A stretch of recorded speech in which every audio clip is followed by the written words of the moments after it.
英儿，这是娘亲手为你做的华冠，今日选秀，你戴上它，定能保佑你一生荣华，艳冠群芳。一生荣华，这分明是送我上绝路的引子。前世的锥心之痛，我谢姨永生难忘。姐姐，你可知那花冠里都是娘亲手放进去的透明蚜虫？这虫子分泌的蜜露最易吸引肉食性马蜂，而我这只桃花钗看似粗陋，却是太后生母遗留之物。你毁了容，这谢家的富贵自然只能由我来承审。英儿，发什么呆呢？快戴上它，别误了进宫选秀的时辰。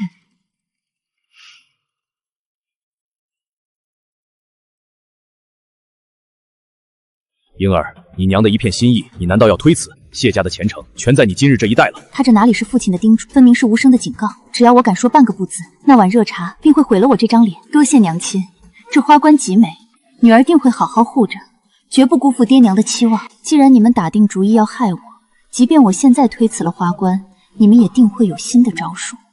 华冠的问题既已知道，见招拆招便是。女儿拜别爹娘，定不辱命。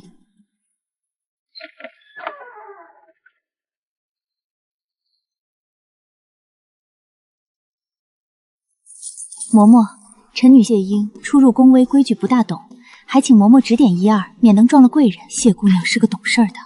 保和殿后有一座观音殿，太后娘娘整起礼佛后，常在那处驻足。娘娘最喜欢有礼数、心诚的姑娘。多谢嬷嬷提点，谢英记下了。观音殿，这一世我便从这里翻盘。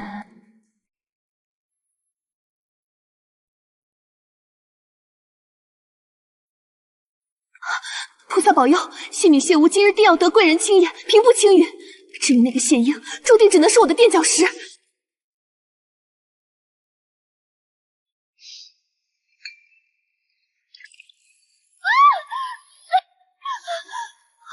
萨显灵了，定是菩萨在回应我的祈求。你可知这桃花钗最忌火气，太后最厌恶不洁之物，你这显灵的代价可不小。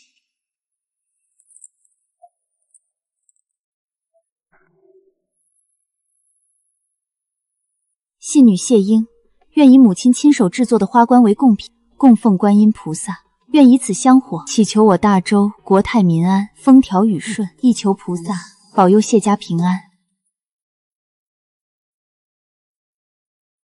这谢英怕是吓傻了，没了这华冠，拿什么在选秀场上争艳？就算谢英没被马蜂蛰死，今日摘了冠便是不敬。凭着我这支桃花簪，我定能得太后青眼。不可过于肃静，以免殿前失礼。真花之气，清雅脱俗，正合太后的心思。谢吾，这一世看谁才是那个被菩萨眷顾的人。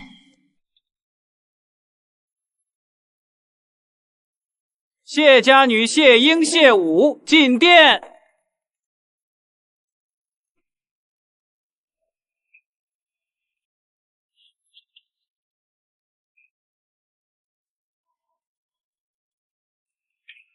你就是那个在观音宫献花冠的谢家姑娘。哀家听闻你愿以花冠供奉菩萨，祈求国泰民安。臣女以为华冠虽美，终是身外之物，不若供奉于菩萨座前，为大周祈福。臣女随手采摘芙蓉簪发，虽显简陋，却是一片赤诚。这发间的芙蓉衬得你雅致漂亮，在这脂粉堆里，难得见你这般清新的孩子。谢家谢英，柔质慈民，留牌子，封惠贵人。臣妾谢太后娘娘恩典，谢皇上恩典。臣女谢武，叩见太后娘娘，皇上万岁万万岁。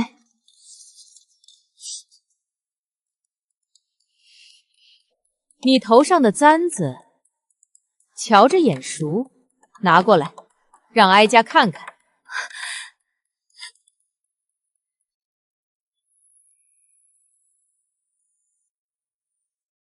这是哀家母亲的遗物，当年哀家亲手将其送出宫，为何会在你手里？臣女不知，这簪子是当年父亲在集市上偶然所得，见其精美，特赐予臣女。这簪子本该是温润粉色，如今却变成了紫气沉沉的鸡骨白，可见你保存不当，也并不爱惜。留牌子，封答应吧。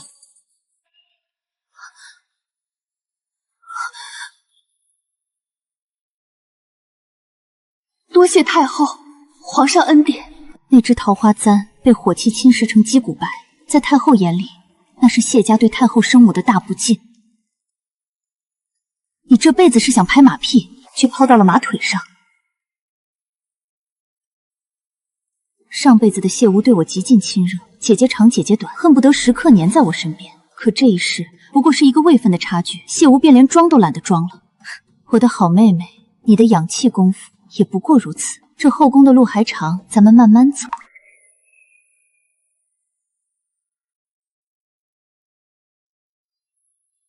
谢贵人，按宫中规矩，中选秀女可以回家待3天，拜别父母，准备入宫事宜。您怎么还不动身？谢家的马车已在外面候着了。谢嬷嬷，臣女自知福薄，能得圣恩已是万幸。臣女想自请留在观音殿侍奉菩萨3天，为大周祈福，亦为太后娘娘诵经安神，以此报答天恩。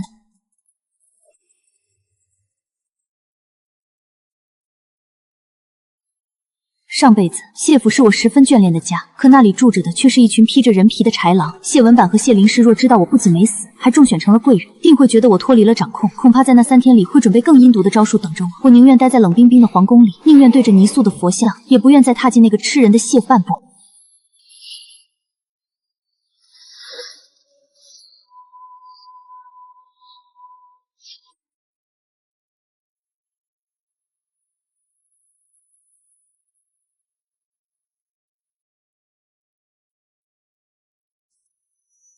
谢家这位姑娘倒是难得的潜心，这3天里，除了用膳和必要的歇息，竟全耗在经书和洒扫上了。可不是，瞧那抄好的佛经，摞起来都有半尺厚了。原本我还以为她是想借机在观音殿勾引皇上呢，谁知皇上这几日根本没往这边走，她也依旧坐得住。太后娘娘最爱这样沉得住气的性子。不浮躁，懂规矩，比那些刚中选就急着显摆的强出100倍。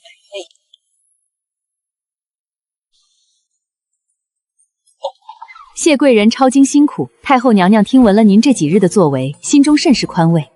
娘娘说，宫中浮华，难得有您这样一心向佛、不忘本心的姑娘，特赐封号慧。爱民好语约慧，柔质慈民约慧。太后这是在告诉众人，我谢英是个温顺好掌控的，这正是我想要的保护色。臣女谢英叩谢太后娘娘隆恩，定不负娘娘教诲，持守本心。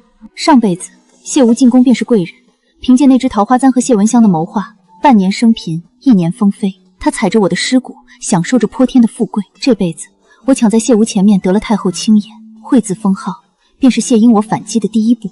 凭什么？谢意那个贱人凭什么能得封号？我才是爹娘最疼爱的女儿，我才该是那个风光无限的人。她不过是在观音殿躲了3天，太后竟然就给了她惠子。小主息怒，谢贵人不过是占了先机，论宠爱，她哪能比得上您啊？先机，我绝不会让她得意太久。谢英，你以为有了封号就能压我一头？咱们走着瞧。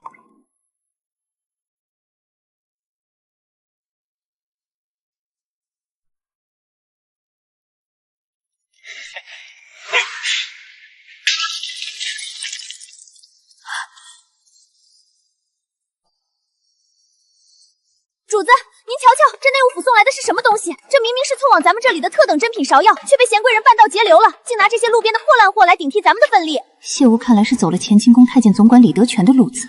李德全早年受过谢家恩惠，自然肯为谢无卖命。3日前谢无还是答应，如今已是贤贵人跟我平起平坐，当真是风头无两。可不是嘛，主子您好歹与她是姐妹，她竟然如此对您。以谢家的能耐，再过几日怕就要压我一头了。清河，莫要声张。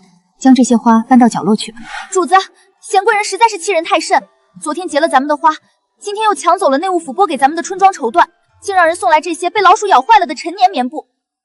您才是谢家正正经经的嫡女，谢无不过是个身份存疑的养女，凭什么骑在您头上作威作福？太后娘娘交代的经文还没抄完，别让这些琐碎邪事分了心。布料坏了便坏了，左右我这几日也不出门，就让他先得意几练吧。这后宫的水比他想象的要深得多。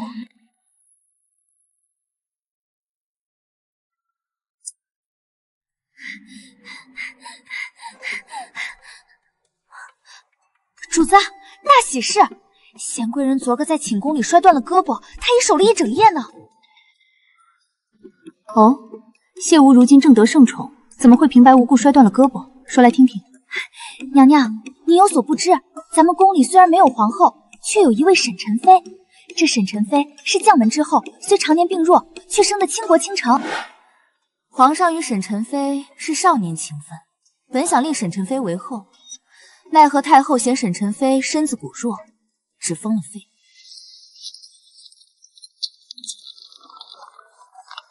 这次显秀，宸妃娘娘本就不大乐意，皇上哄了几日，沈宸妃还是不依不饶，甚至当众落了皇上的面子。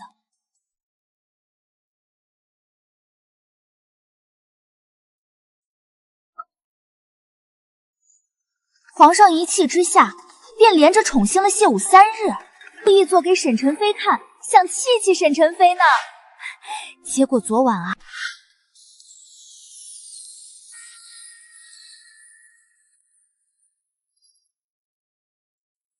皇上，永科宫来人急报，说宸妃娘娘心口疼得厉害，此刻已经喘不上气了，请皇上速速移驾。皇上，夜深路重，您答应今晚陪臣妾的。娘娘身子弱是常有的事，太医已经去了，您何必如此自乱身脚？老张，身子不适，朕必须亲眼去看看才放心。你给朕松手！我的胳膊！皇上救我！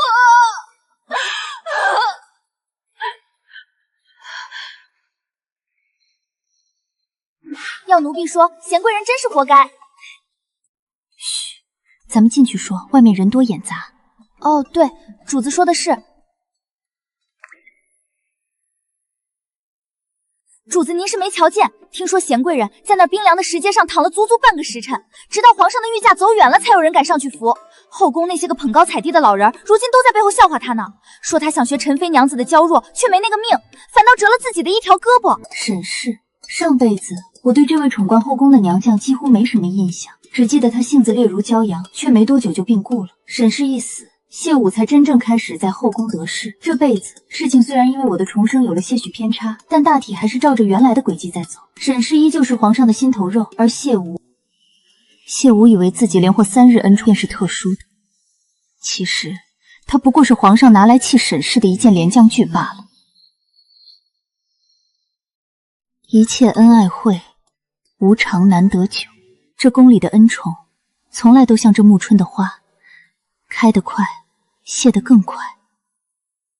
唯有太后屹立不倒。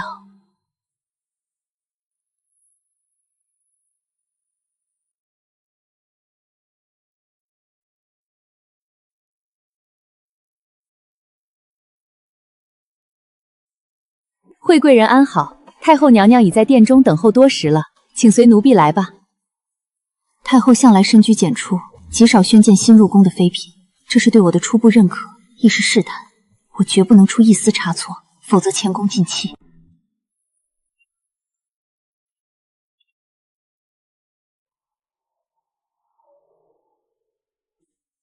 臣妾惠贵人谢氏给太后娘娘请安，愿娘娘万福金安。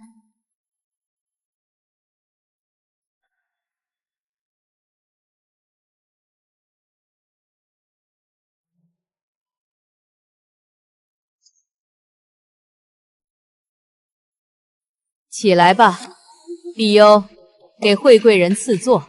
谢太后娘娘恩典。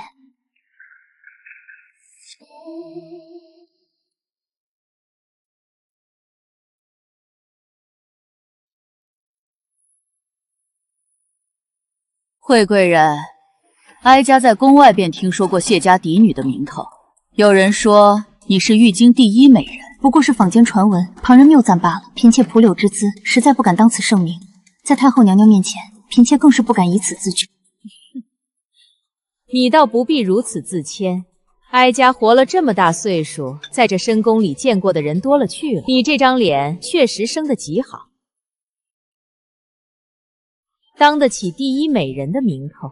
只是漂亮归漂亮，这后宫里最不缺的就是漂亮的脸蛋儿。难得的是，你不像有些人那样，仗着几分姿色，仗着皇上的几分宠爱就轻浮起来，忘了自己的身份。你这几日在观音殿的表现，哀家都看在眼里，稳重端庄，知礼数，懂进退。哀家赐你的这个惠字，看来是没有给错。太后娘娘谬赞，嫔妾诚惶诚恐。嫔妾入宫，只求能侍奉太后与皇上左右，为大周一分祈福，绝不敢有半分非分之想。你倒是沉得住气，比哀家预想的还要稳重几分。在这吃人的后宫里，这份定力最是难得。惠贵人，哀家问你一句话，你要如实回答。你可知哀家为何要在众秀女中唯独抬举你，甚至不惜破例赐你封横？嫔妾愚钝，不敢妄自揣测。嫔妾只知，既然入了宫，嫔妾的命便是太后娘娘和皇上的。娘娘若有吩咐，嫔妾定当竭力而为，绝无二话。只要能为您分忧，嫔妾粉身碎骨亦在所不惜。你上前来。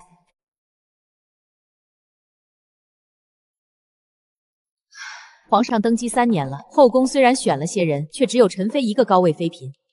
哀家并不是容不得她，可她沈氏将门之后性子太烈，且身子骨一直弱着，3年了也没能给皇家怀上一儿半女。皇是个长情，偏偏专宠她一个。旁的妃嫔连皇上的面都见不着，这成何体统？子嗣承继是国之根本的大事，哀家身为太后，不能坐视不理。你是个聪明孩子，长得又这般出众，今晚哀家会让人送一壶温情酒过去。皇上今晚会去你那里，莫要辜负了哀家的一番苦心。若能一举得男，你的福气还在后头。嫔妾谨遵太后娘娘吩咐，嫔妾定会尽心侍奉皇上，不让娘娘失望。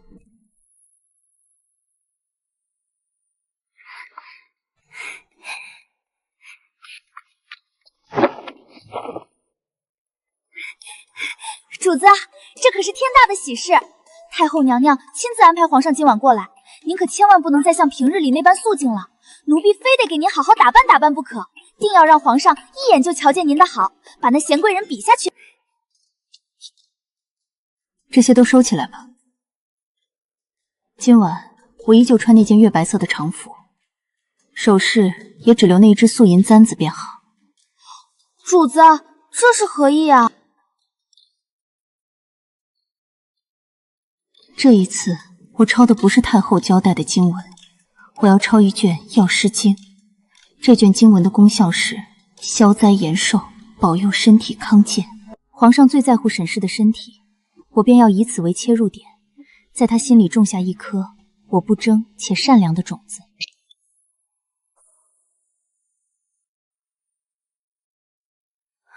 主子，奴婢求您了，天都黑透了，净室房的轿子随时会到。您真的不打算换上那件海棠红的绸衫，连头上的发髻也不重新梳一梳吗？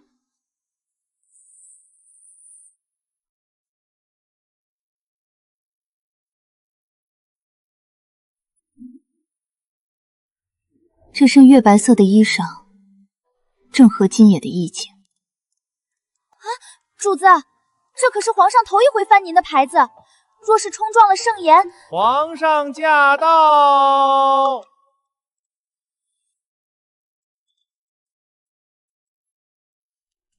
主子，您这副打扮，若是皇上怪罪下来，可如何是好？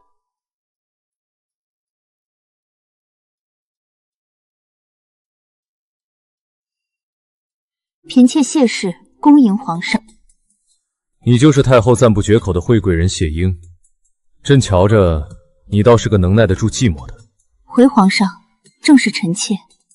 嫔妾资质平庸，唯有抄经礼佛方能静心，不敢当太后娘娘谬赞。哼，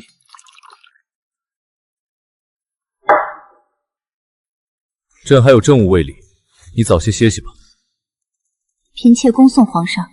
夜深路滑，皇上龙体贵重，还请德全公公仔细照看。我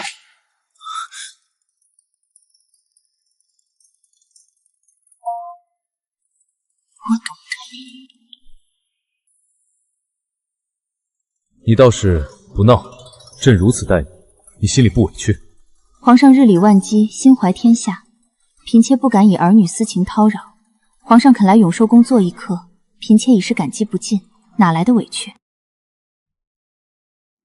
嫔妾听闻陈妃娘娘近来身子不适，这是嫔妾今日抄的药师经，愿娘娘早日康复，皇上也能少些忧虑。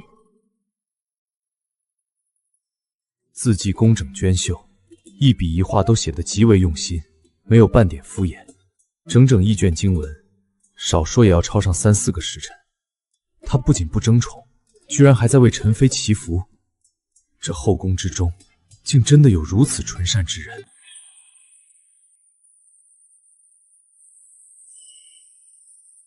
皇上，嫔妾听闻陈妃娘娘最是怕雷声，您还是早些去永坑宫陪着娘娘吧。娘娘这时候定是盼着您呢。朕若走了，太后那边你如何交代？温清酒已赐下，朕若不在你这儿过夜，太后定会责在于你。太后娘娘那边，嫔妾自有法子。嫔妾会对外说今夜口水突然来了，无法侍寝，这并非皇上的缘故。太后娘娘最是疼惜嫔妾，定不会怪罪的。你竟敢拿这种事欺瞒太后，你就不怕太后怪罪下来，治你个欺君之罪？嫔妾不过是说了实话，太后娘娘通情达理，定会体谅嫔妾的身子。皇上会和嫔妾一起保密的，是吗？好，朕答应你，今日之事只有你我2人知晓。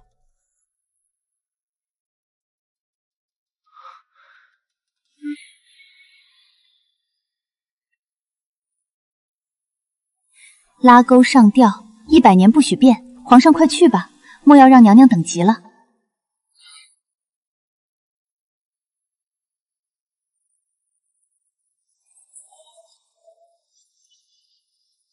沈氏，这一局我把皇上送还给你，但这份大度的情分，皇上这辈子都得记在我的账上。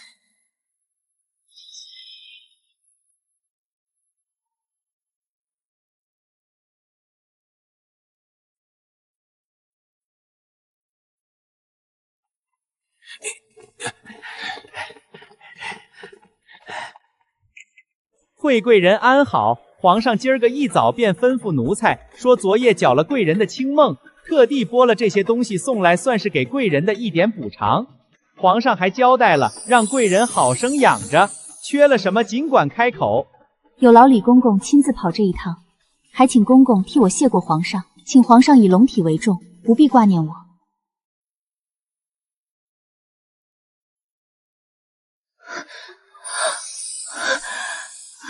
主子，昨晚您明明把皇上赶走了，奴婢还担心皇上会迁怒于您，谁知皇上今早反倒赏了这么多好东西，这简直太神奇了！您是怎么做到的呀？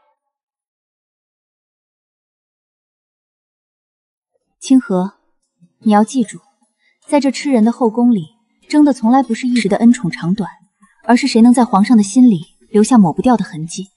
有时候退比进更能抓住人心。昨晚的皇上心里装的只有那个因为雷声而受惊的沈氏，他来我这里不过是碍于太后的面子，走个敷衍的过场。如果我昨晚像谢无那样哭哭啼啼拉着他不放，他只会觉得我自私不知礼数，从而心生厌烦。但我让他走了，还大度的替他找了癸水这个台阶下，这样一来，他不仅记住了我的脸，更记住了我的懂事与大度。在所有人都在疯狂抢夺他的时候，只有我学会了让。这份愧疚与特别，才是最稳固的基础。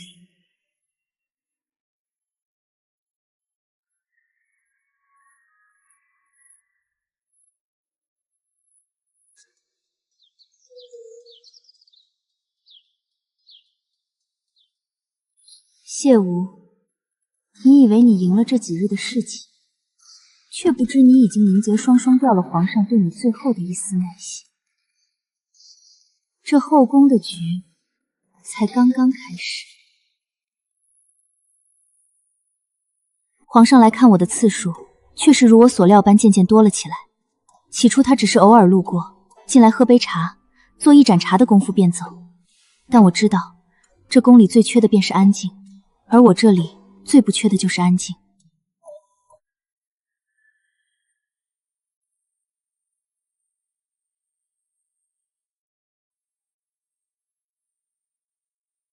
谢英，你这几日抄的似乎与先前的不同。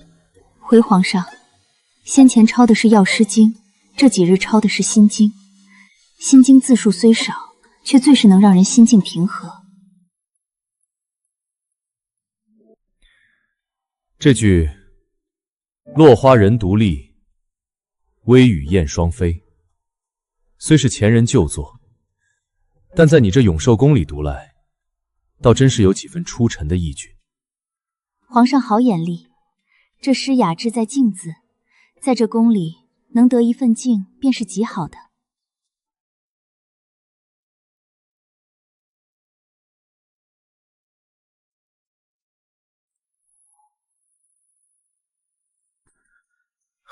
朕在你这里，倒觉得心里安生，不像在别处，总觉得耳边嘈杂，心里也跟着乱。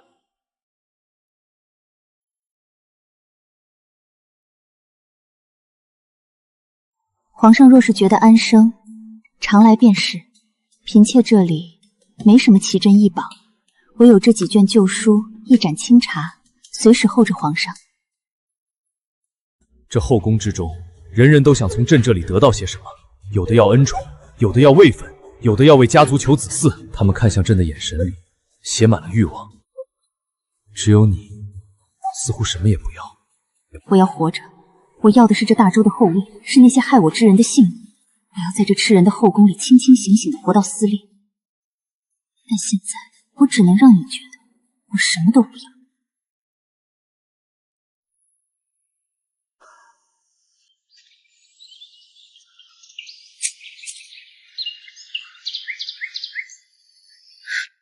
主子，出大事了！永科宫内卫昨儿又跟皇上闹了天大的脾气，动静大的半个后宫都传遍了。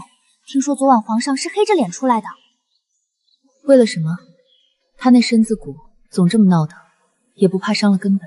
听说是因为皇上批阅折子批到了深夜，忘了去永科宫用晚膳，陈妃娘娘生生等了1个时辰，让下人把饭菜热了3遍，最后娘娘嫌菜色老了，发疯似的全泼在了地上，连带着几个传膳的小太监都挨了板子。皇上呢，就由着他这么闹，没发火？哪能啊！皇上耐着性子哄了半宿，可陈妃娘娘不仅不依不饶，最后竟然把皇上最心爱的那个白玉镇针都给摔了。那可是皇上平日里最心爱之物，皇上气得当场就甩袖离去了。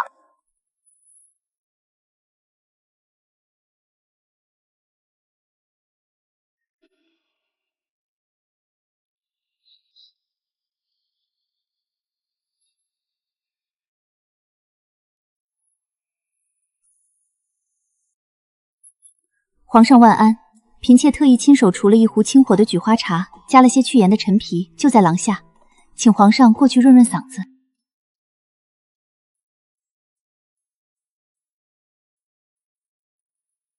谢英，你说朕是不是把他惯坏了？这后宫之中，唯有你这里能让朕喘口气。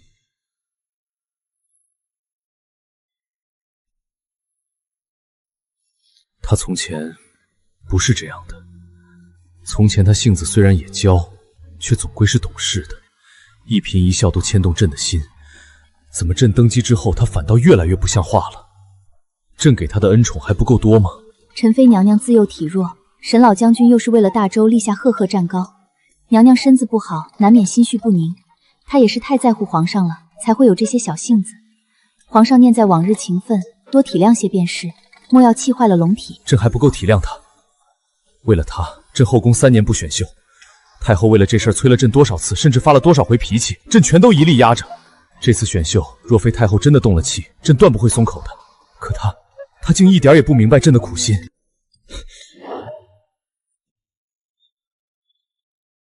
朕倒是没想到，这一选秀，竟会让朕遇见惠妃你。你这般温婉体贴，倒叫朕觉得心里安稳不少。嫔妾也没想到，这辈子竟会有福分遇见皇上，能为皇上分忧，是嫔妾几世修来的福气。皇上昨日还对沈氏如此深情，可今日转头就能对我温存至此。他此时对我越温柔越体贴，却越是在提醒着我，帝王之爱不过是镜花水月，瞬息万变。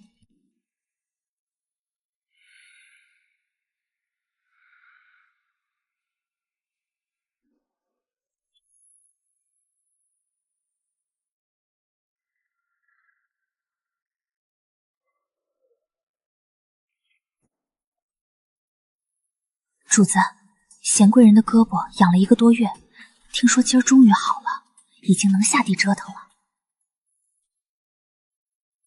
刚才奴婢瞧见他宫里的人正往御花园那边抬东西呢。贤贵人可真是好大的胆子！他那个人心比天高，怎么肯安分太久？胳膊好了，自然是要跳出来兴风作浪的。那是，他这2天可没少四处走动，都送了江南新到的上等丝绸，又天天变着花样往乾清宫送点心，说是要补上这1个月的亏欠。他家底厚，谢文弼在外面搜刮了不少民脂民膏，自然舍得下血本。只是这后宫可不是光靠银子就能站稳脚跟的。奴婢还听说，乾清那位总管太监李德全背地里收了贤贵人1张1万两的银票呢。李公公最近对贤贵人的事儿可是上心的紧。1万两，好大的手笔！谢文柏为了这个女儿，倒真是豁得出去。李德全既然收了钱，这后宫接下来的一场大戏，怕是又要热闹了。咱们只需静静看着，看他如何把自己送上绝路。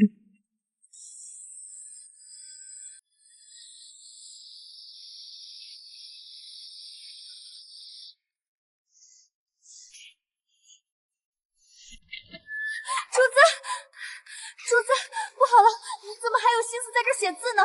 贤贵人现在这人正在御花园跳舞呢，闹得动静可大了。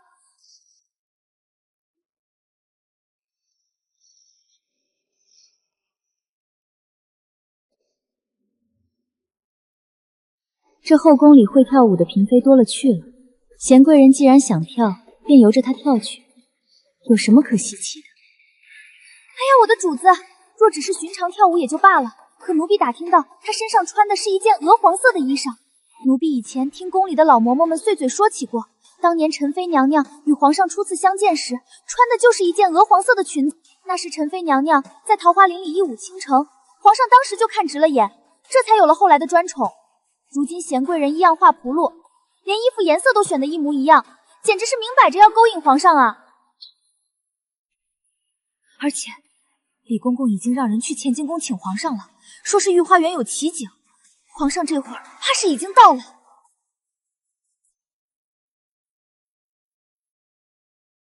谢吾倒是真会找地方扎针，竟然想用这种复刻旧情的法子复仇。他以为这是捷径，却不知这是在玩火。随他去吧，不行，奴婢再去瞧瞧。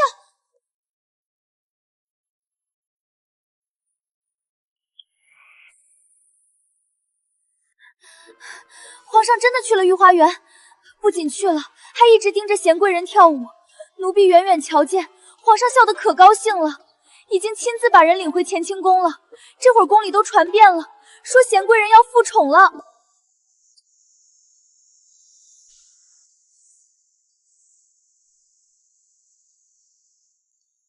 知道了，去打盆清水来，我要净手。知道了，我的好主子，你怎么还能这么淡定啊？您就不着急吗？贤贵人这一招若是真的成了，以后得了势，还不得天天骑到您头上来作威作福？谢家那边肯定也会更看重他了。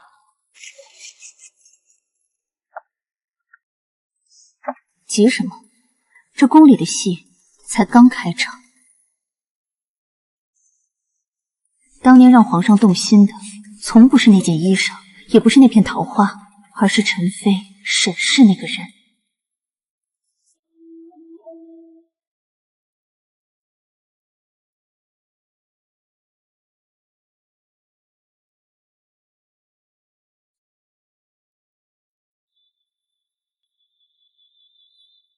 主子，您瞧瞧他那副春风得意的样子，如今连妆都懒得妆了，竟敢在长廊上如此无礼。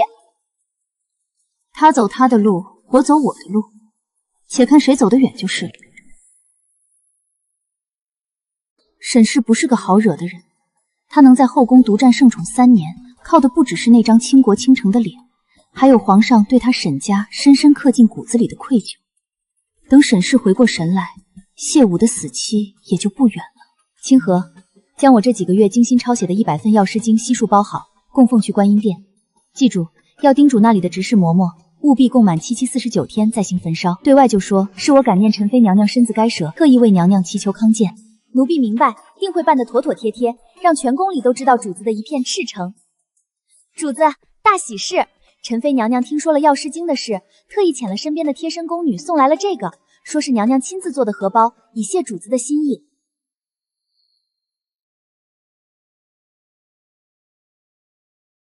清河，替我带上。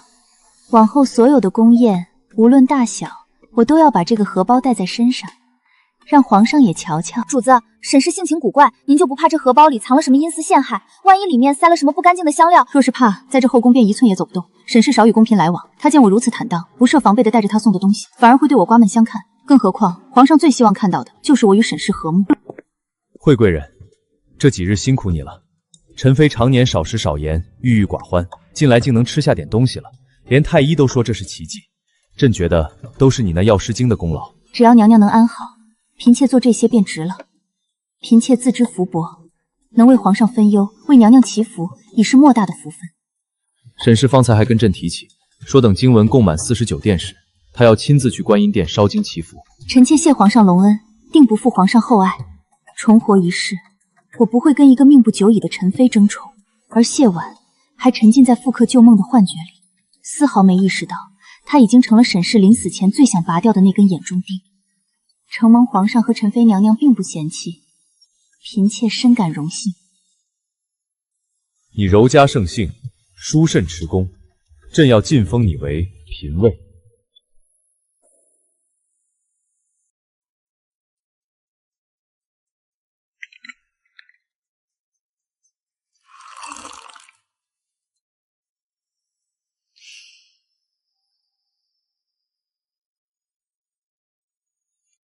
主子，您听听这动静！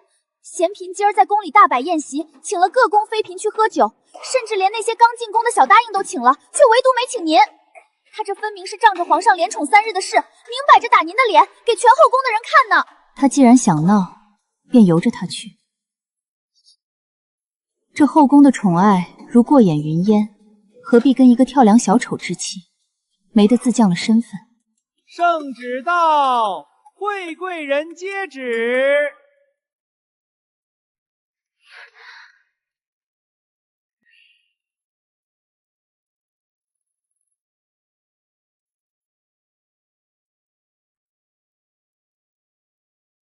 奉天承运，皇帝诏曰：惠贵人谢氏，柔家成姓，殊甚持功，秉德温公。自入宫以来，勤勉克己，甚合朕心。特册封为惠嫔，钦此。臣妾谢宴接旨，谢皇上隆恩。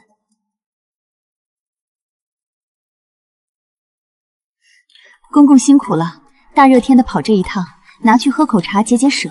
惠嫔娘娘客气了。皇上说了，3日后就是中秋宴，您的册封就跟着中秋的赏赐一并送来，更显隆重。娘娘往后福气长着呢。多谢公公吉言了。清河，送一下公公。公公请。惠嫔，她谢英也配封嫔？我费尽心机复刻陈妃旧舞，才得了个贤嫔，她凭什么靠抄几卷破诗书就跟我平起平坐？我要去撕了那个贱人的脸！娘娘息怒，宫外谢大人寄来的家信，说是万分火急，请娘娘亲启。原来如此，爹爹果真深谋远虑。谢英，且让你再得意2天。中秋宫宴之后，这后宫最后是谁的天下，还不一定呢。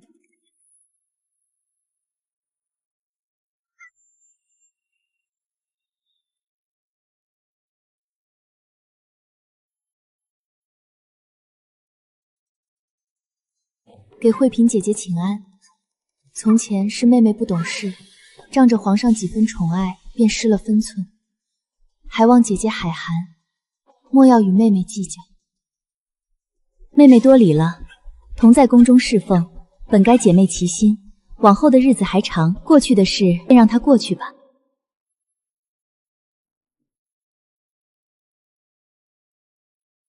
清河，往后永寿宫的吃穿用度务必再三检查。谢武这只疯狗突然学会了摇尾巴，我绝不敢放松半分警惕。是，奴婢一定亲自查验，绝不会让他有伤害娘娘您的机会。主子，今日中秋宴，命府进宫拜见太后，您母亲谢夫人是一品诰命夫人也会来。您要见她吗？奴婢总觉得谢夫人这次来没安好心。为何不见？她是我的亲生母亲，又是皇上特许入宫的外命侍，我不见她，岂不是落了旁人口实？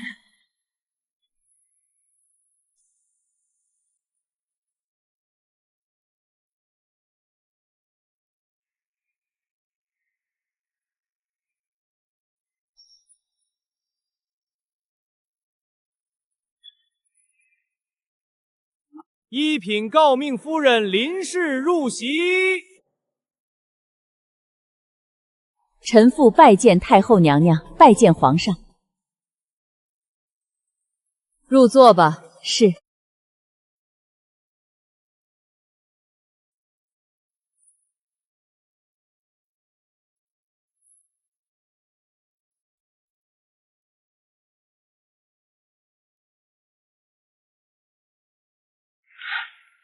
上辈子被母亲和谢无害得面目全非，像条野狗一样被扔在破庙里等死。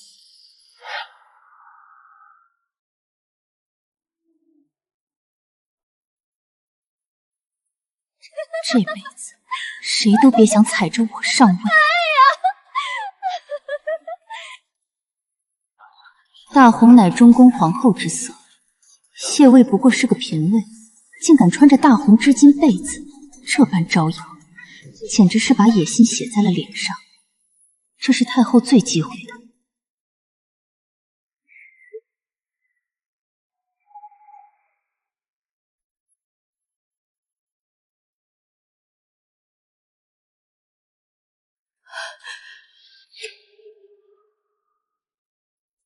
母亲请自重，今日乃是宫廷盛宴，大庭广众之下，礼不可废。母亲身为一品诰命，理应知晓风俗。娘不过是太想你了，才失了仪态。你在宫里受苦了是不是？跟娘说说，娘定会为你做主的。想我？你是想看着我死吧？女儿在宫中蒙皇上与太后隆恩，万事皆好，不劳母亲挂心。今日是中秋家宴，还请母亲按规矩落座，莫要让平人看了笑话，丢了谢家的脸面。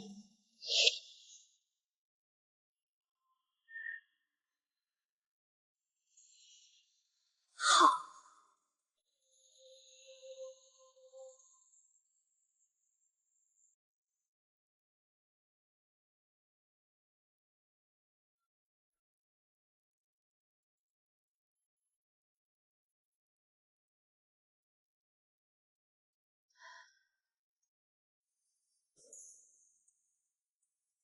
皇上，你也少喝些，莫要贪杯，伤了龙体。母后教训的是，朕送母后回宫。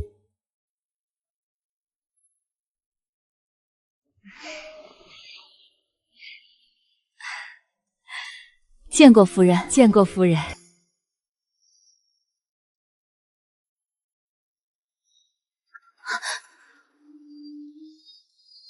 婴儿，娘有些要紧的提酒话想单独跟你说，咱们出去走走，透透气。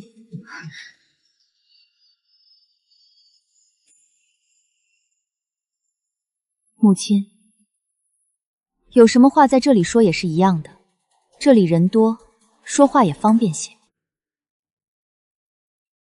婴儿，你如今封了嫔，长了本事，难道连亲生母亲的话都不听了吗？娘还能害你不成？既然娘执意如此，那女儿便陪娘走一遭。娘想去哪里？观音殿吧，那里香火旺，人少清静，正适合咱们母女叙旧，顺便也给菩萨上炷香，保佑你早日诞下皇子。观音殿地处偏僻，我要早做防备。好，听娘的，咱们这就去观音殿。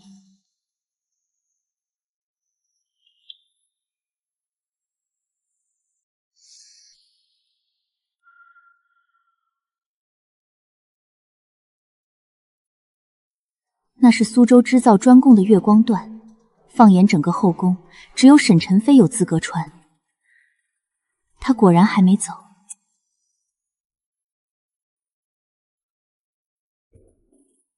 谢英，跪下！你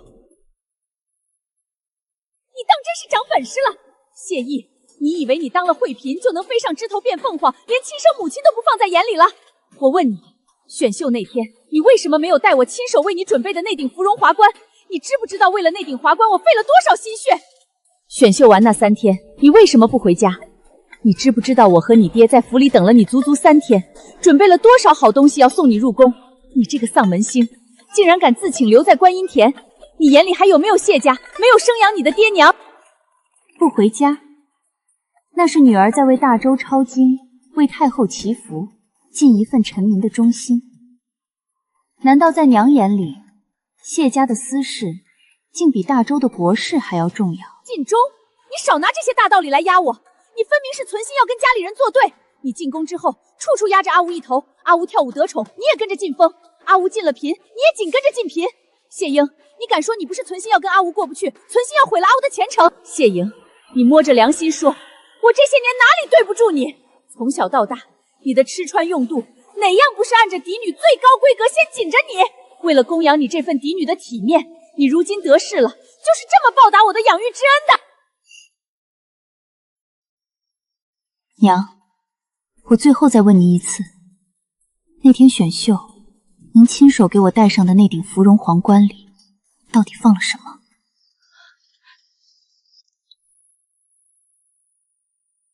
什么放了什么？那是我亲手为你做的花冠，是一片慈母心肠。你自己不知好歹没戴，反倒怪起花冠来了。你这是在怀疑你的亲生母亲要害你吗？花瓣深处藏着透明蚜虫，这种虫子分泌的蜜露在阳光照射下会散发出一种奇香，人嗅不到，却最易吸引百米开外的肉食性马蜂。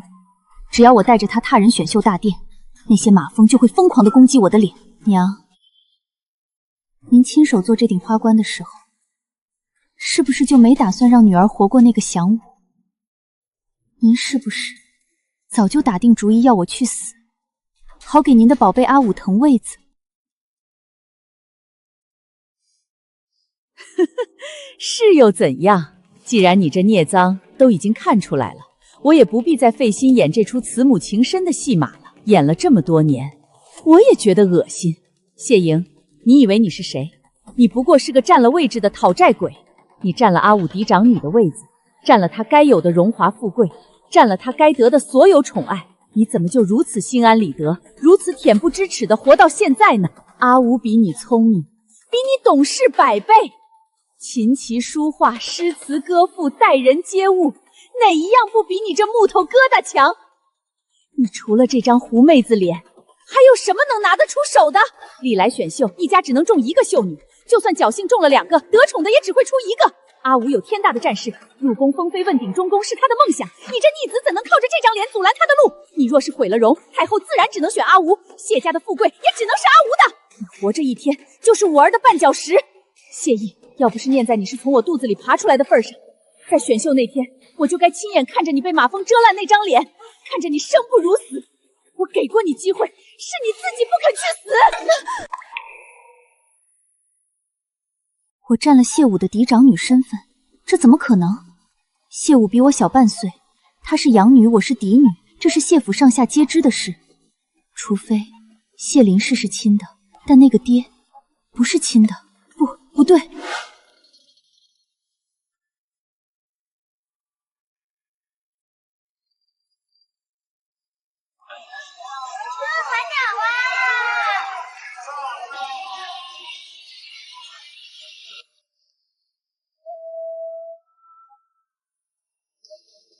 婴儿是爹爹心尖上的掌上明珠，是这玉京城最尊贵的姑娘，谁也比不得。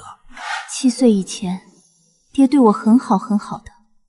后来爹去江南赈灾，回来之后一切都变了，他变得冷漠阴鸷，眼里只有谢武。娘，10年前那场江南的大水到底发生了什么？为什么从那日后，父亲就变了？闭嘴！你这孽障在胡说八道些什么？那是你爹，是当朝的一品尚书。回来的那个人，真的是那个疼我宠我的爹爹吗？还是一个披着爹爹皮囊窃取谢家富贵的贼？母亲，你与那贼子苟且，竟还敢在此谈什么养育之恩？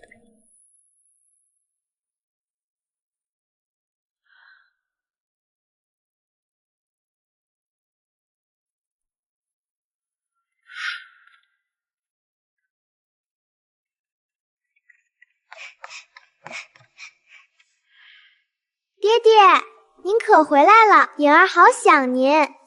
您给颖儿带江南的糖藕了吗？起开！没规矩的东西，别弄脏了我的新袍子。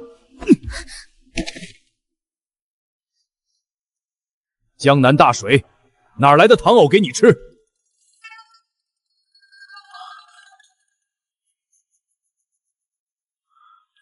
阿武莫怕，往后这里就是你的家。从今日起，你就是谢府正正经经的小姐，谁也不敢欺负了你去。阿武真聪明，这字儿看一遍就记住了，不愧是我的好女儿，比那个木头疙瘩强出100倍。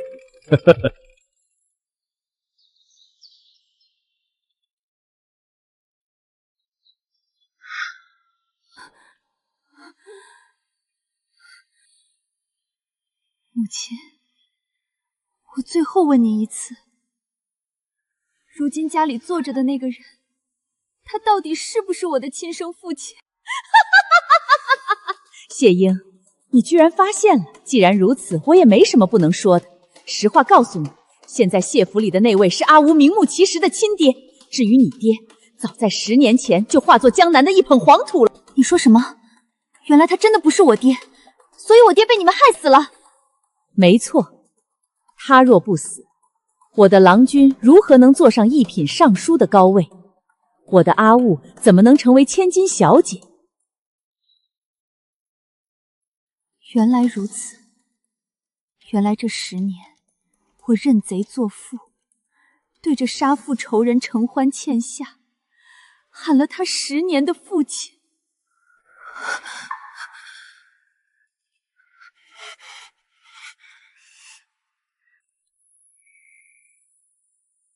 娘，您还跟他这个将死之人废话什么？该知道的他都知道了，留着他只会是咱们全家的祸害。我的好姐姐，今天就是你的死期，这观音殿清静，正适合送你上路。娘，去打晕他，剥了他的衣裳。等会儿我去前面叫人，就说观音殿进了贼，我受了惊吓。等各宫妃嫔和皇上都来了，看到一个衣衫不整的惠嫔躺在观音殿里，我就不信太后和皇上还会看得上她。雾儿，这毕竟是佛门重地，又是宫里，若是被发现了，谢家就全完了。这会不会太冒险了？万一有人经过……娘，你还在犹豫什么？他知道了这么大的秘密，今天若不除掉他，等他去告诉皇上和太后，那就是咱们母女的死期。不如换个其他的死法，秽乱后宫，对你爹的名声也不好。娘，您忘了爹信里怎么说的？谢英现在是惠嫔，跟我平起平坐，太后那个老太婆还处处偏着她。再拖下去，我这辈子都别想越过她去，谢家也别想再进一步。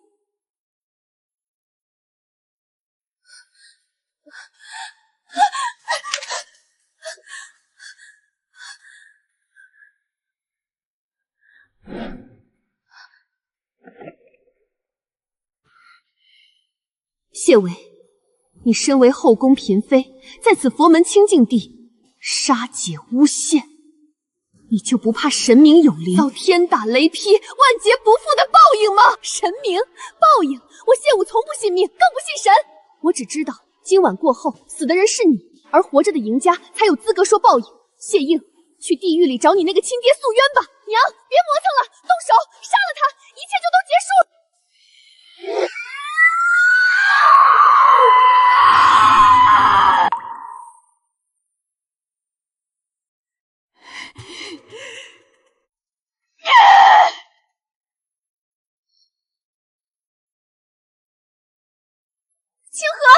快跑！有人要害我，快去叫人！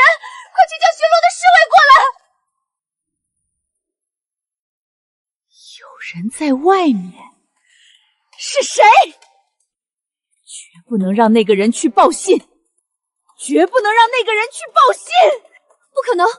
我明明让人死死守在大门外，不许任何人靠近这观音殿方圆100米。难道是漏网之鱼，或者是哪个胆大的宫女？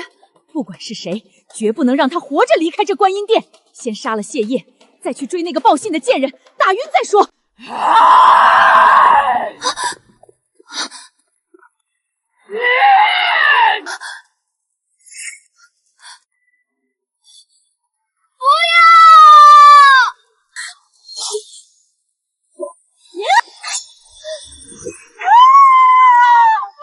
你这个孽障，你竟敢弑母！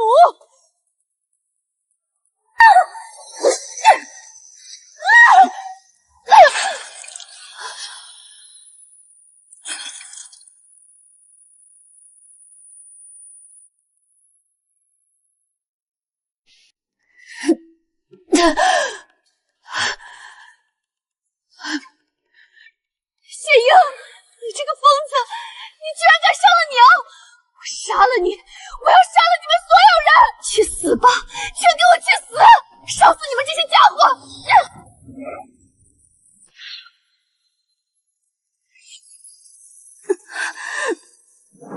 我的肚子绝不能有事，这是我最后的底牌。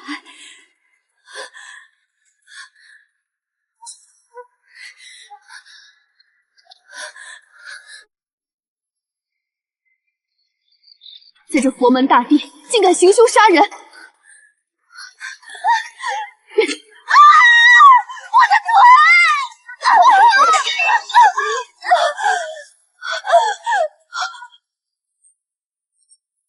怎么回事？竟然是您，臣娘娘，怎么会是您在这里？来人啊！有刺客！快来人！护驾！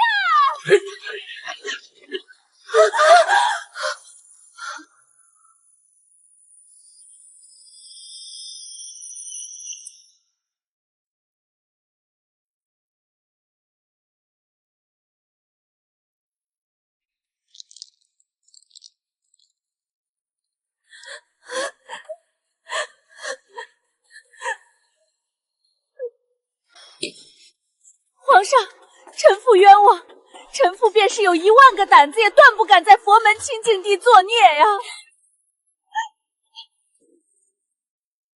这其中正是有什么天大的误会。臣妇和贤嫔今夜是去观音殿祈福上香的，本是想求个家宅平安。臣妇久为殿长女，思念成疾，这才想跟她单独说几句提己话。谁知她不知中了什么邪，忽然发了疯，拔出刀来就要伤人，甚至语出惊人，污蔑臣妇啊！是这样的，皇上，臣妾亲眼所见，他疯了。他不仅要杀母亲，还想拉着臣妾同归于尽，臣妾好怕。臣妇是护女心切，为了保护她，这才慌忙中捡起地上的短棍，想要阻止她。至于娘娘，臣妇当时一门心思都在她手中的尖刀上，惊吓过度，根本没有看到娘藏在月洞门后，是她自己突然冲上去挡棍的。臣妇想收手都拦不住啊！皇上若是不信，大可以去查那把刀，去查臣妇这些年的母女情分。臣妇对她只有一片慈母之心，哪怕她要杀臣妇，也绝无半分歹意啊！你真当朕这双眼睛是摆设，当朕是任由你玩弄的3岁小孩吗？臣妃亲眼所见，你还敢在这里巧舌如簧？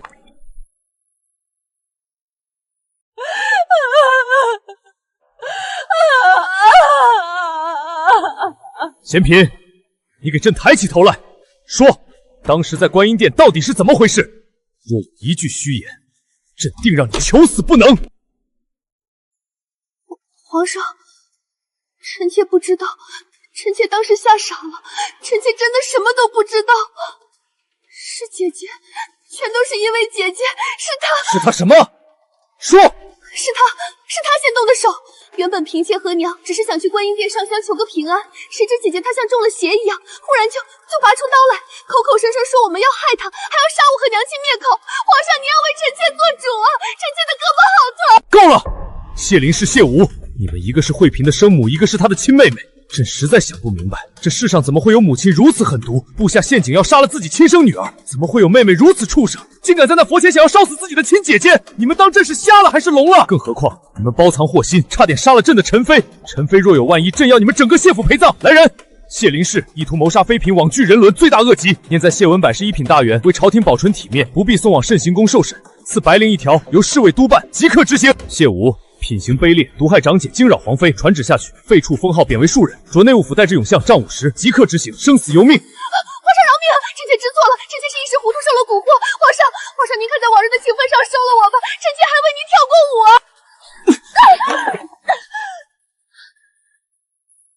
拖下去！朕不想再听这贱人吐出一个字，脏了朕的乾星宫。慢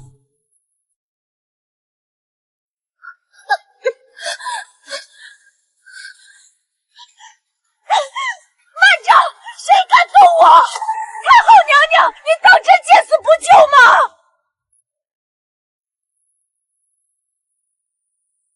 太后娘娘，您当真要在这儿一言不发，由着皇上杀了老身吗？您难道忘了当年那只桃花簪是怎么来的了吗？您难道忘了江南老夫人的死因了吗？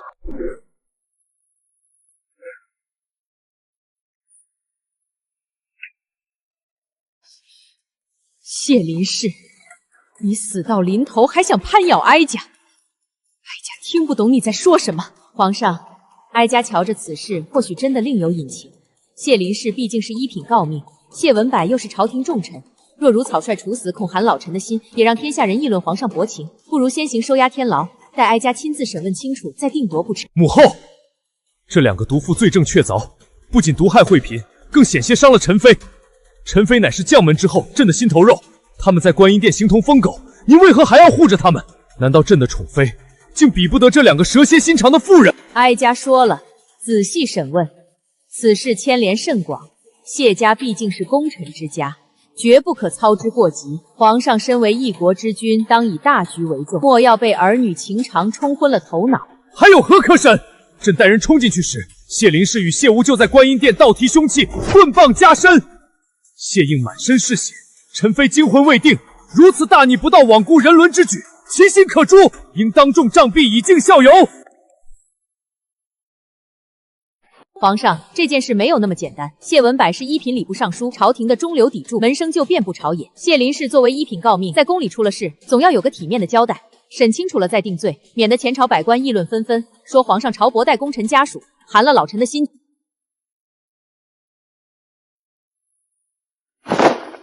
好，就依母后。来人，把这两个罪妇带下去，收押天牢，严加看管。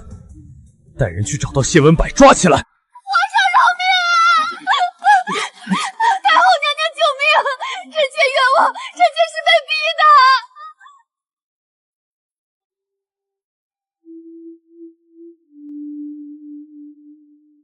主子慢些，仔心脚下。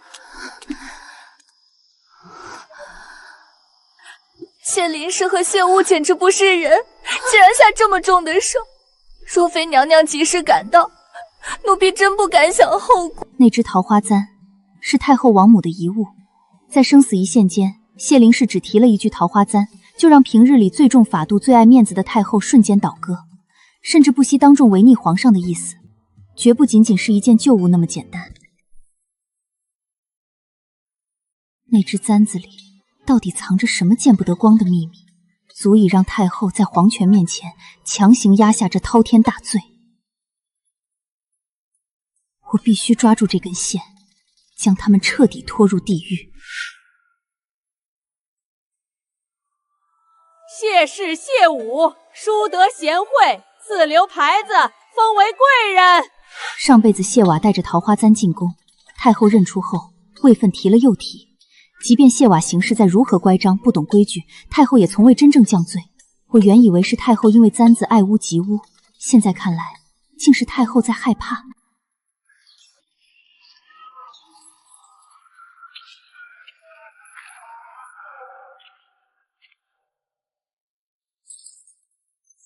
这儿有100两赤金，我只要2刻钟时间， 2刻钟后，我会自行离开。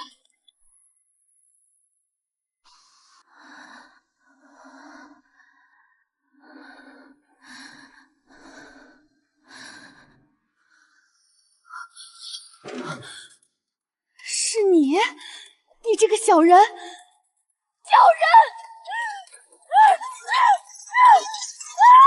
是来看我笑话的吗？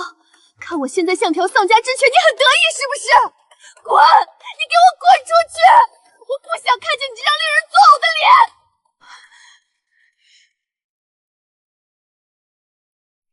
我今日来，不是为了看你如何狼狈，而是给你一条活路。活路？你会给我活路？你恨不得将我碎尸万段？你会这么好心？你和谢灵氏在这间天牢里，只能活一个。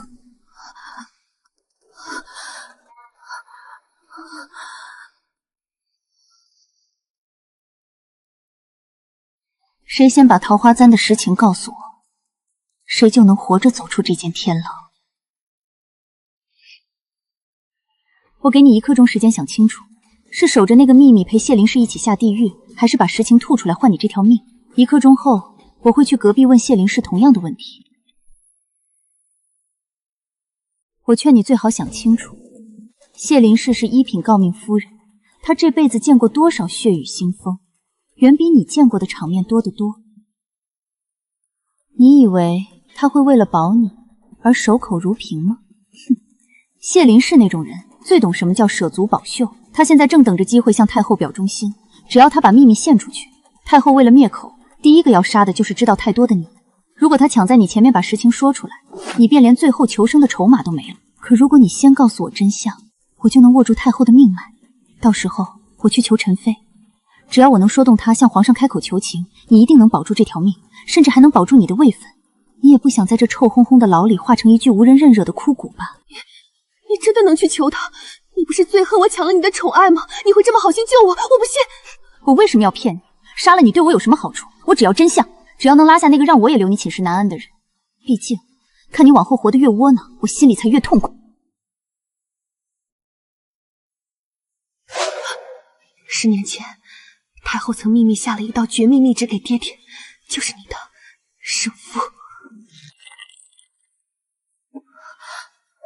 太后让他去江南，明面上是奉旨赈灾，安抚难民，实际上是去杀一个人，一个太后恨之入骨，却又不能明着除掉的人。杀谁？究竟是谁能让太后不惜动用谢家的手，甚至留下这种把柄？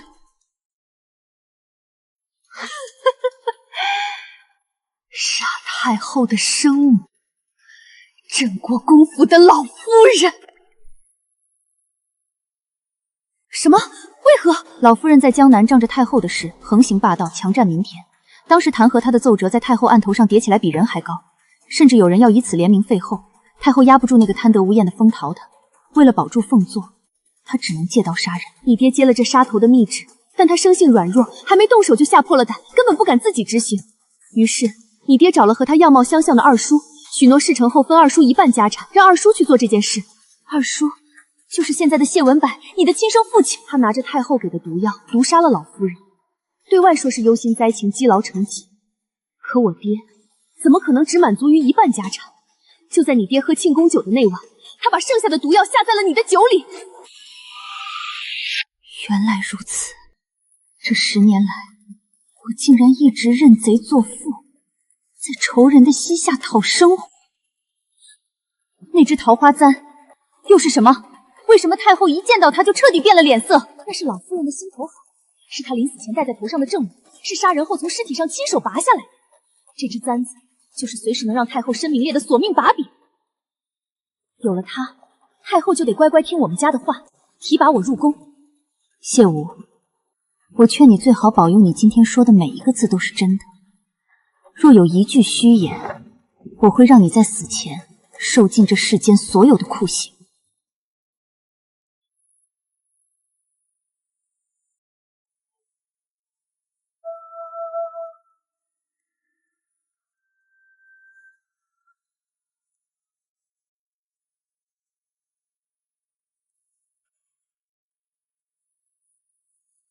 爹，原来你不是不爱我，原来那10年的冷漠，那10年的偏心，全都不是你。女儿不孝，居然连您都没能认出，让你枉死这么多年。婴儿乖，在家里要听娘的话，莫要淘气。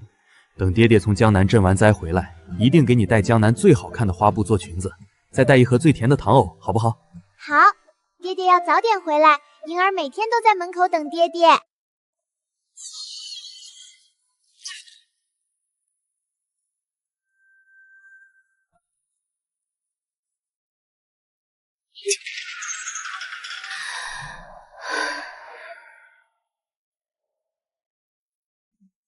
那个口口声声念佛、慈悲为绵的太后，她从一开始什么都知道。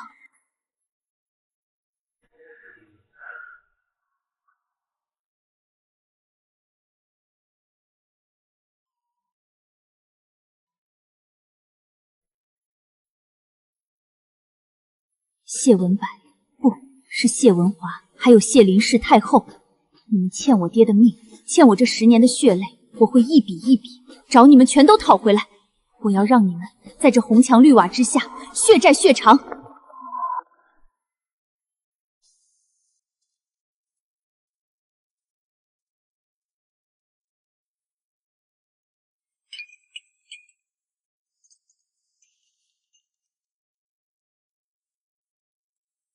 惠嫔娘娘万安，太后娘娘慈悲，念在娘娘与天牢里3位到底是血脉至亲，特赐下这壶送行酒，请娘娘亲自走一趟，给那3位亲人送去，也算全了这最后一丝情分。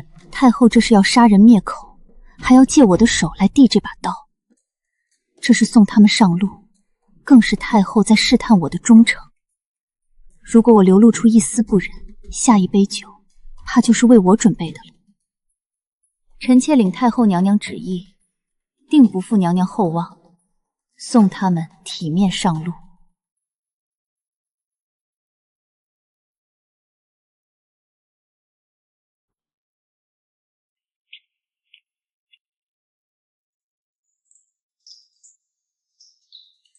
娘，太后娘娘感念谢家功劳，特赐下这壶送行酒，请您上路。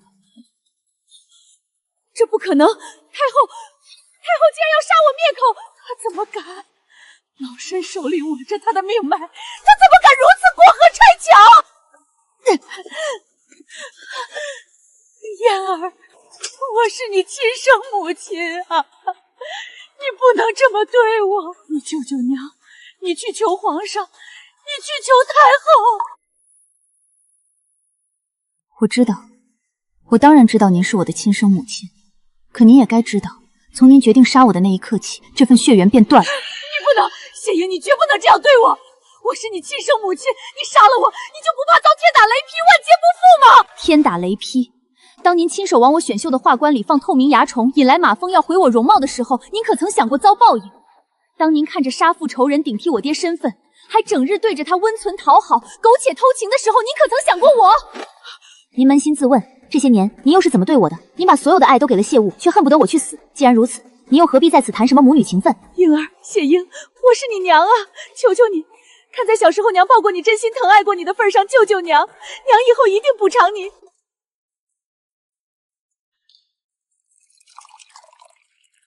娘，太后旨意难违，这杯酒您还是喝了吧，全了谢家的体面，也全了您的房面。我不喝，我不喝！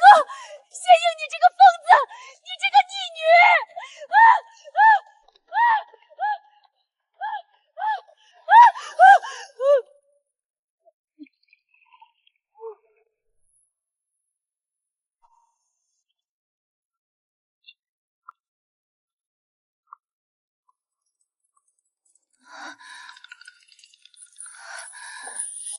妹妹，现在轮到你了。我不要喝！谢英，你拿走它，快把这晦气东西拿走！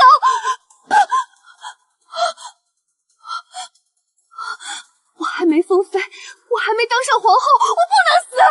你说过会救我的，你答应过我，你不能骗我！对着你这种害我性命、毁我容貌的畜生，我何须讲什么信义？谢英，你居然敢骗我！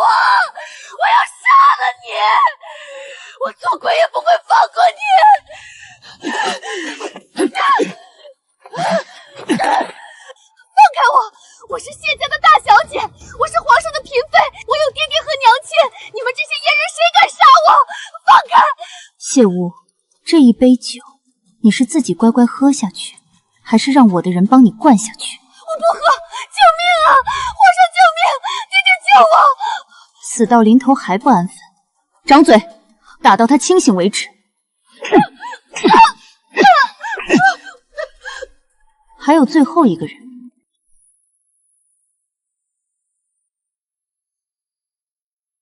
你终于来了，看来那母女俩已经先走一步了。太后娘娘赐酒，请父亲，不，请二叔上路。太后那种连亲亲都能下毒手的毒妇，果然还是这般心狠手辣。她杀人灭口的速度倒是一点没让人失望。谢意，既然你是聪明人，想必知道这杯子里装的是什么。知道。那你亲自端着它来，就不怕我临死前反扑，拉着你一起下地狱，你知道吗？你亲爹死的时候，眼睛睁得大大的，死不瞑目的盯着我，还是我亲手替他合上了眼帘，那触感至今还觉得冰凉呢。他在酒气攻心、毒发身亡前求我放过你，我答应了他，所以你才安稳活了这10年。谢莹，你该谢我，给了你这10年的荣华富贵。谢意，你以为你赢了？10年前我回京，占了你爹的家产，睡了你那个不安分的娘，还养大了谢福那个亲生女儿。谢意，你在我眼皮子底下活了10几年，我有36000个时辰，有1万次机会能像捏死一只蚂蚁一样捏死你。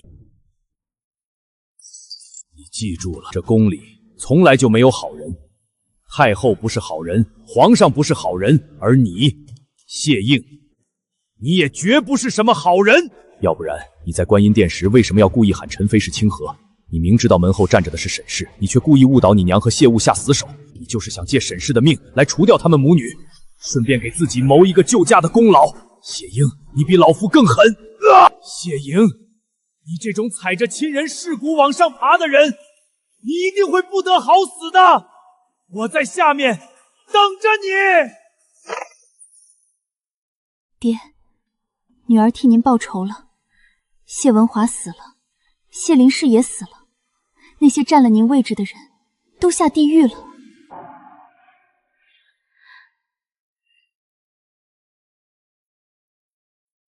惠嫔娘娘辛苦了。太后娘娘说，既然谢家的人都走得干净了，这壶里便还剩最后一杯呢。娘娘是聪明人，想必知道该怎么做。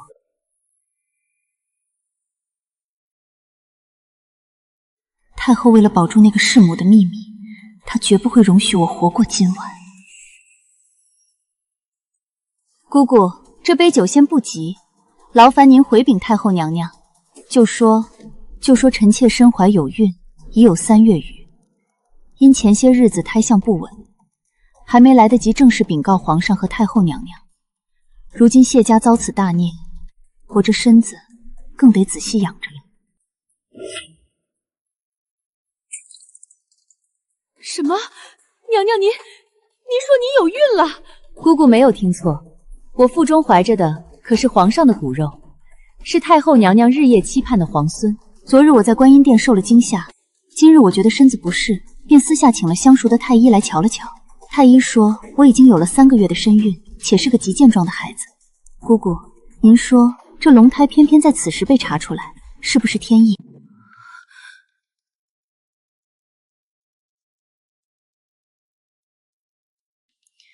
姑姑，这酒您还要我喝吗？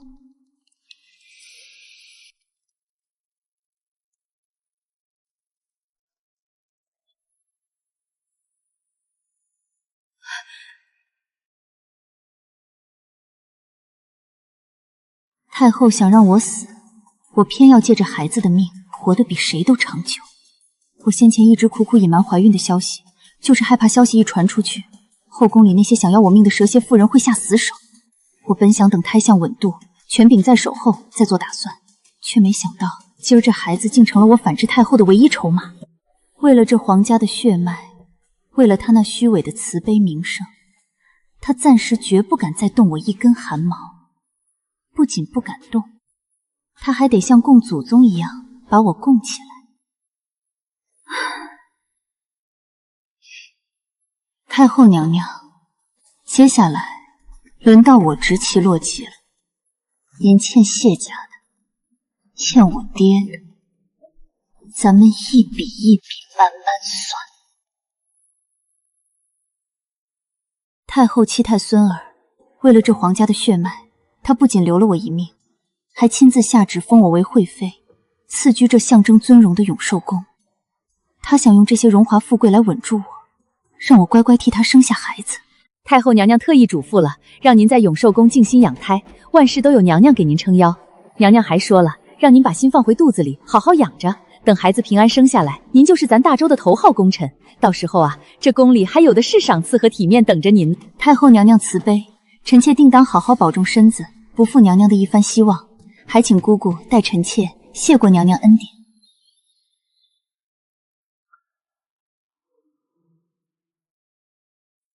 赏赐，体面，这血烟里谁知道藏着什么慢性毒药，或者是为了催熟胎儿的猛药。他想借我的肚子延续皇室血脉，再杀我灭口，当真是打得一手好算盘。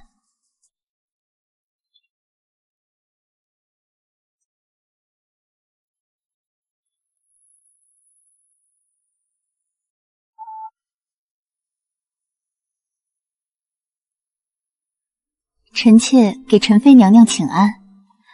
瞧着娘娘今日的气色，倒比昨日更红润了些，想来是太医的方子见效了。这些都是太后娘娘刚赏赐给臣妾安胎用的，皆是世间罕有的补药。只是臣妾如今胎相稳固，身子还轻，哪能用得了这么多燥热大补的东西？臣妾想着娘娘身子一直弱着，正该用这些好好补补，这才斗胆借花献佛，还请娘娘莫要嫌弃。你倒是个有心的，既然是太后的赏赐，本宫便收下了。在这宫里，以往最好的东西都是先紧着审视挑选，她早已习惯了各宫的进献，从不觉得这叫恩情。她越是理所应当，这药用下去便越是催命。主子，奴婢这心里实在是七上八下的，奴婢实在想不通，那些极品灵芝、百年老参，可都是太后娘娘专门赏出给您安胎用的，那是为了咱们小皇孙的福气，您怎么就这么大方，全送给宸妃娘娘了？她那是明摆着在抢您的东西啊！这事儿若是传到了慈宁宫，太后娘娘定会觉得您不识抬举，辜负了她老人家的一片心意。万一太后娘娘因此动了怒，咱们永寿宫的日子怕是又要难过了。主子，您就不担心吗？不会，太后娘娘不会对我动怒的。为什么？那可是御赐的安胎药啊！沈氏占着皇上的宠爱已经太久，久到让太后觉得她已经威胁到了大周的子嗣成绩。如今沈氏竟然连皇孙的安胎药都敢抢，这在太后眼里已经不是简单的争宠，而是谋害皇嗣。这把刀我抵得正合适。惠妃娘娘万安。太后娘娘今日晨起礼佛时，听闻了一些不该听的消息，心里甚是不快。娘娘特遣奴婢来问您一句话，还请娘娘如实作答。太后娘娘问：那些名贵异常、专门给您养胎用的安揣药材，您怎么转头就全都送去永科宫给宸妃了？您可知那是太后娘娘的一片慈悲心肠？姑姑明鉴，并非臣妾不识抬举。宸妃娘娘是皇上的心尖人，沈家又对大周有功，娘娘身子一直病弱，皇上也整日为了娘娘忧心忡忡，臣妾看在眼里，疼在心里。昨日臣妾去给宸妃娘娘请安，娘娘瞧见了那些药材，开口说她近来心口疼得厉害，需要这些大补之物压一压。臣妾虽位居妃位，但在娘娘面前到底是后辈，又怎敢拒绝？再者，臣妾想着，若是这些药材能让娘娘快些好起来，也是替皇上分忧，替太后娘娘尽孝啊。好一个不敢拒绝！宸妃真是好大的威风，连皇孙的东西都敢伸手。娘娘好生歇着吧，奴婢这就回禀太后。沈氏哀家念在沈家的功劳，这些年对她百般容忍，竟是惯得她没个尊卑。连哀家的皇孙都敢克扣了，他真当这后宫是他沈家的天下了不成？惠妃怀着身孕，那腹中怀的是皇家的金孙，是哀家日夜期盼的命根子。他送来的安胎药，你竟也真好意思张口收下？沈氏，你年纪轻不懂事，难道你在这后宫里10年，也这般不知尊卑、不识大体吗？哀家本不想在这大好的中秋日子上动气，可你沈氏实在是太过恬不知耻，整日里仗着当年沈家那点子救命的情分，像吸血的藤蔓一样死死扒着皇上不放。你自个儿偏偏是个没福气的短命鬼，占着高位3年也生不出个一儿半女来为皇家开枝散叶。太后娘娘，臣妾与皇上是少年的情分，皇上他是知道臣妾心意的。情分？你口口声声的情分，不过是利用皇上对沈家的愧疚在作威作福。你性子善妒，心狠手辣。这些年，后宫那些个位位低的嫔妃，没一个能怀上皇松都平安落地。那些没能出世的孩子，哪一个不是毁在你的手里？如此狠毒的心肠，连老天都看不过去了，也怨不得你如今日日缠绵病榻。这都是上天给你的报应。你害了那么多皇嗣，如今还想抢皇孙的安胎药，你就不怕折寿吗？沈氏，哀家若是你，就该寻个清静地儿自省，而不是这般不知进退的霸占着皇上。须知，贪得无厌之人，是从来都没有好下场的。哼，你给哀家听好了。只要哀家还活着一天，你永远别想消亡那中宫皇后的位置。哀家的亲外甥女儿今年年方15，生得如花似玉，等后年选秀，哀家就会把她接入宫。那皇后之位是哀家留给她的，你不过是个上不得台面的挡箭牌罢了。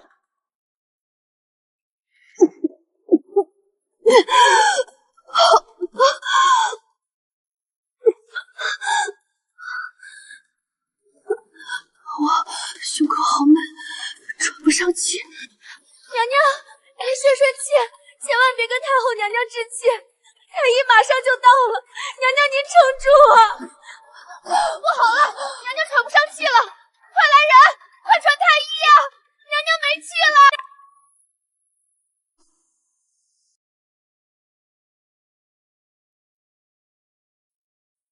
皇上，哀家听闻了，沈氏他怎么就这么福薄，没能挺过来？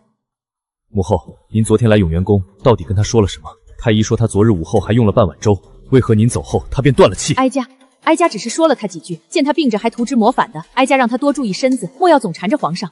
谁知他这般气性大，竟生生把自己给气走了。您说了他几句？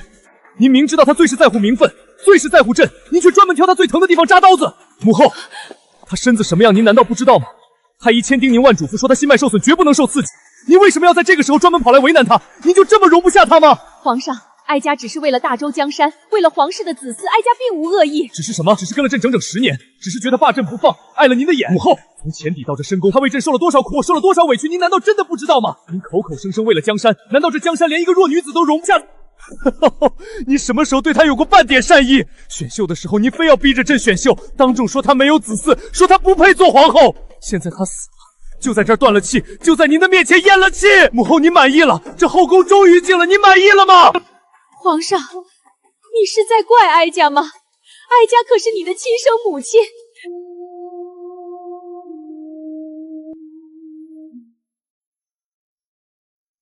来人，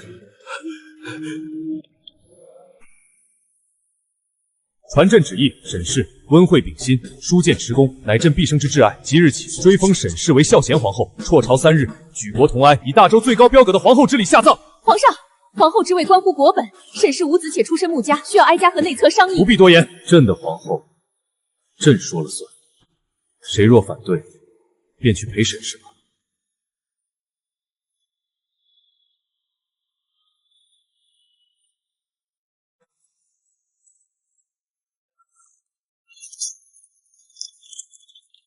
李德全，传朕旨意，给沈氏看诊的所有太医通通革职，抄没家产永不录用。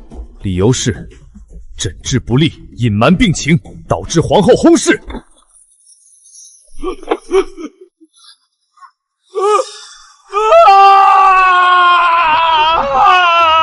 还有慈宁宫的那些奴才，朕看他们是平日里太闲了，才敢在主子面前嚼舌根，惊扰了沈氏。传口谕，慈宁宫太监总管私通外臣，妄议朝政，即刻调往浣衣局服苦役，终生不得回宫。这几位姑娘办事不力，惊扰了皇嗣与沈氏，即日起打发去北郊冷宫伺候，生死由命。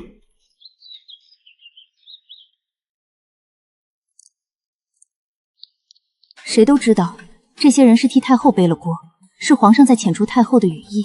可在这宫里，皇权之下，谁也不敢说半个不字。太后，您逼死了沈氏，便要承受皇上的雷霆之怒，您的好日子到头了。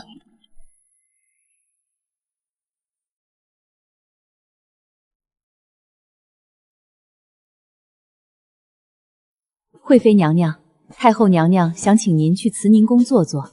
娘娘这些日子身子不大好，总念叨着您。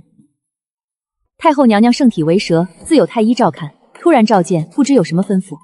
太后娘娘说，想请您去皇上面前替她说几句话。皇上现在谁的话都听不进去，连慈宁宫的门都不肯进，只偶尔还去您这里坐坐。娘娘也是没法子了，才求到您头上的。姑姑，您这话可折煞我了。太后娘娘是皇上的生母，母子之间血脉相连，有什么话不能当面说清楚？谢意不过是一个后宫妃嫔，身份卑微，怎么好掺和皇家偏母子的家务事？还请姑姑回禀娘娘，臣妾实在无能为力。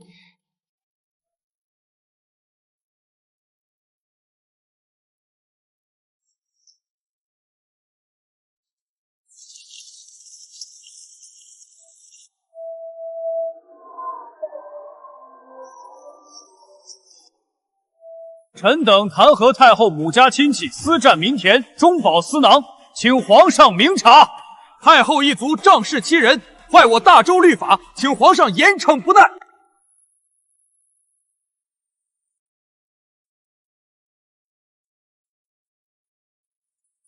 皇上，臣妾有一事相求，不知皇上能否成全？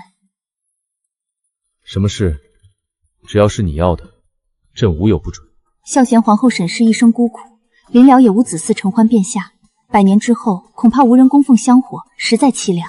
臣妾愿意在孩子出生后，将这个孩子过继给皇后，将来也好有人给他烧纸上香，全了这份少年情分。惠妃，你竟愿意做到如此地步，这可是你的亲骨肉。臣妾知道皇上心里一直放不下娘娘，也谢英能做的，只要皇上心里能安生些，臣妾受点委屈又算得了什么？惠妃，朕这辈子欠沈氏的太多了，你能替朕还上这份，该怎么谢你？你才是这后宫最懂朕。奉天承运，皇帝诏曰：惠妃谢氏，柔家成性，淑慎持中，秉德温公，堪当中宫之位。即日起，册封谢氏为皇后，赐居坤宁宫，钦此。臣妾谢业，接旨，谢皇上隆恩。宣旨完毕。主子，不，娘娘，您封后了，您终于封后了。沈氏，我用你的名分换了这皇后的位置，你若在天有灵，便看着我是如何在这后宫一步步走到巅峰的。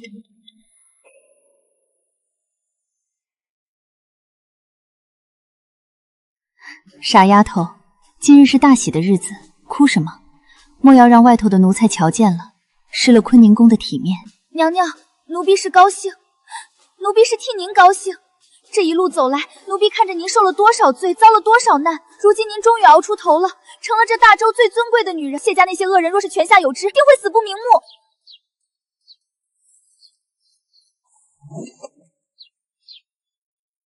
娘娘，您看这个，奴婢刚才清点旧物，翻出了这2个荷包，瞧着像是月光缎的料子。